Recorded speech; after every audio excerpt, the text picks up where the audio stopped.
Hey guys, welcome back to All Things Knives. It's your host Fletcher, and today we are going to talk particle metallurgy steels, or PM steels, versus traditional ingot steels. So first, let's get into the definition, right? So an ingot steel is going to be your normal steel that they would make in a foundry or steelworks, where it's melted, right, in a big furnace. It's poured and it's cooled, and there are no extra steps there, quality assurance and such for any other steel.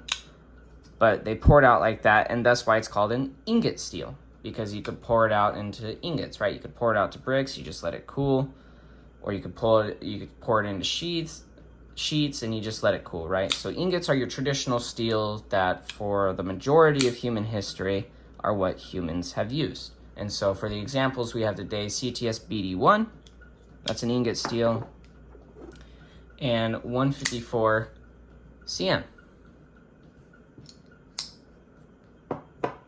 Now we get into our particle metallurgy steels. So particle metallurgy steels, as hinted in the name, use a process called particle metallurgy.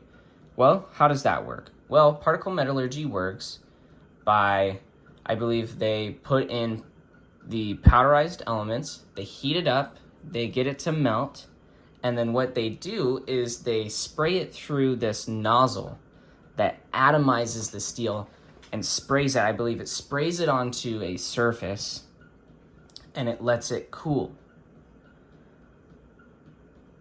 After it is sprayed onto the surface and cooled, it is then heated up and formed together. Now, what these two processes, and there's different generations too of particle metallurgy. I believe Bowler is in the fourth gen right now, third or fourth generation particle metallurgy, and they're supposed to be able to get more pure, cleaner steels with less impurities. So, the results. Why would you use particle metallurgy? Multiple reasons, really. In terms of cutlery applications, using particle metallurgy allows you to add tons of vanadium through the reduction of vanadium carbide. So vanadium carbide in a traditional ingot steel is actually the largest, most brittle carbide. But, because it's hard, right? Brittle because it's hard. But in particle metallurgy, it's actually small. So M4, before it became CPM M4, or crucible particle metallurgy grade M4, it was actually one of the least tough high-speed steels. But the minute that they switched it over to something like particle metallurgy, it actually became one of the toughest and highest wear-resistant tool steels. Basically overnight like that, because it reduced the size of the vanadium carbides. Some other things you get from a particle metallurgy steel, in the instance of 154 CM, which is already a very fine-grained steel, but with particle metallurgy, you're able to refine the grain structure and more evenly disperse the alloyed elements throughout the steel via that nozzle that atomizes or particleizes the steel, right? So 154 CM is already a very fine-grained steel and does that actually very well. But CPM 154 is even more fine-grained, and so what this actually leads to is an increase in toughness.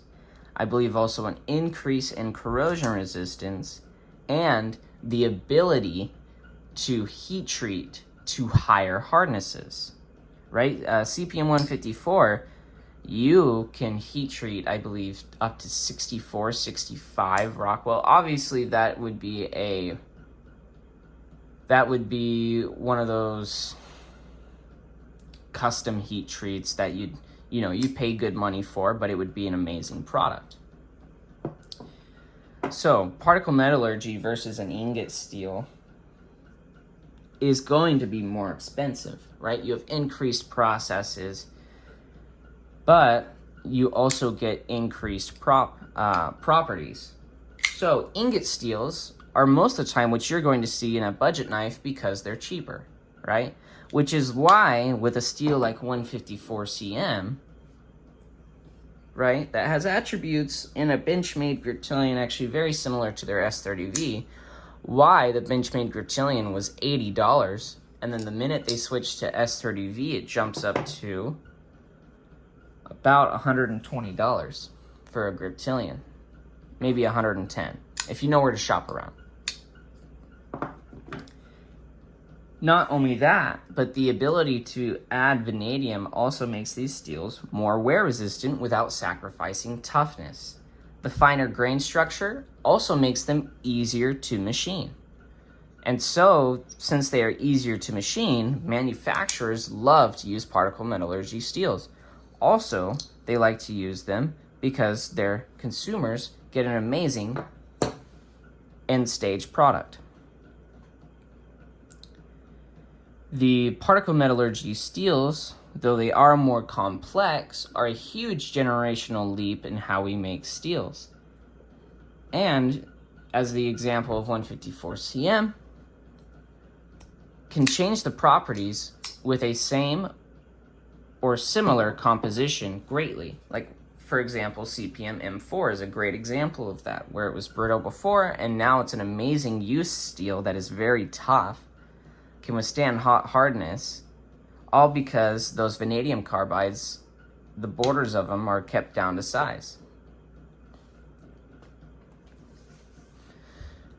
Recently, though, because ingot steels are cheaper to throw into budget knives, there have been waves recently to make budget particle metallurgy steels, such as AR RPM 9 from Artisan Cutlery, which I don't have an example of. That is a budget steel that is basically powderized 440C. Basically powderized 440C. And so I'm hoping as we get along with this particle metallurgy steel that we're able to do it cheap enough to where budget knives are able to have some form of particle metallurgy steel on them. It's still a relatively new technology. You know, it came out, I believe, in the 70s is when particle metallurgy came out. They do use it a lot because it does improve the structural makeup of the steel.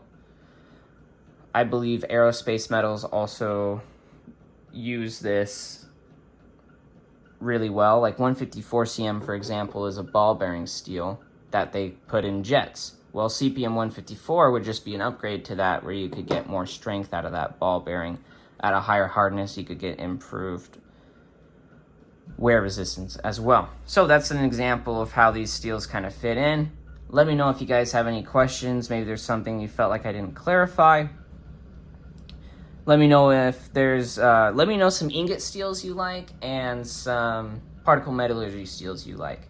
So for me, I'll let you know an ingot steel that I really like is Nitro V. I think it's awesome. Nitro V is amazing. Very fine grain structure. I'm very cheap to make because it's an ingot steel and very simple stainless steel. And then, for example, a particle metallurgy steel that I really like is CPM M4. I think it's a great user steel. You know, it does still corrode, but for a tool steel, it has very good corrosion resistance. And I think that has partly to do with the spreading of the free chromium in solution due to the particle metallurgy. All right, well, let me know what your favorite ingot and some of your favorite ingot and particle metallurgy steels are.